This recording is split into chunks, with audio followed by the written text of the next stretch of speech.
a lot of what will happen in the future depends on what people expect to be about to happen. So I think it makes a huge difference if you think that you live in a time where the graph is going up, as we did in the 60s, or in a time where the graph is going down, as it seems my daughter's generation do.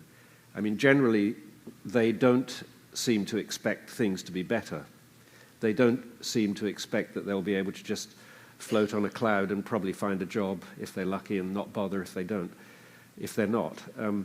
So to me, it seems to be that at the moment there's a kind of expectation that things are getting slightly worse, not dramatically, but slightly worse. I think if people start to think that things are going to get much worse, then a very dangerous feedback spiral starts. A kind of, the survivalists are the good example of this. People who think that the future is self-defense and making a safe corner for yourself and fighting everybody else off. That is not a generous future. So one of the reasons this is important to think about, actually, is to try to see whether that's realistic as a future picture, whether, in fact, we can come up with a slightly more upbeat one. So, when I grew up, I guess this universal assumption was everything was getting better. Mm-hmm. And people, I think in retrospect, were pretty naive about it. But actually, things in many ways did get a lot better. Things like civil rights and mm-hmm. certainly economically, I was better off than my parents were, and they were better off than their parents were, and so on. So in many ways, it delivered. I mean, there were unintended side effects that people weren't paying attention to much, but there was definitely a trend. And people were worried then about sort of running out of the frontier, but the assumption was that space would be the new frontier.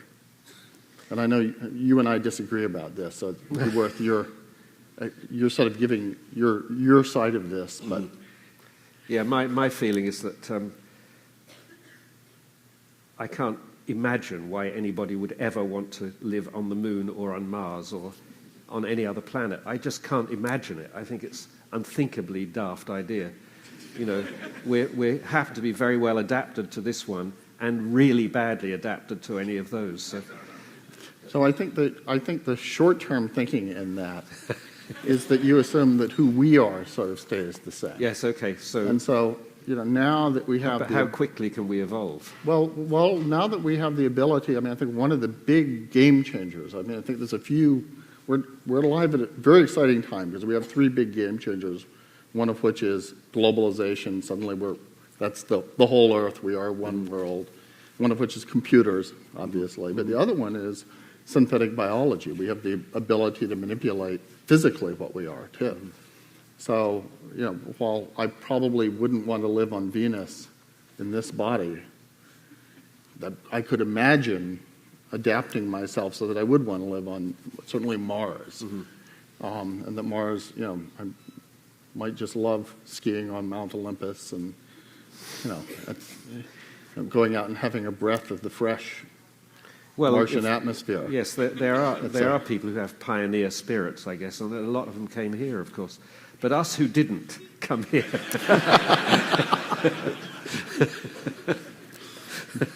But don't you think over the kind of 10,000-year time frame, though, we're going to do things like that? Yes, in that time frame, I think. And surely we'll build starships, and there are probably planets out there that are much more Earth-like than Mars is. Mm-hmm.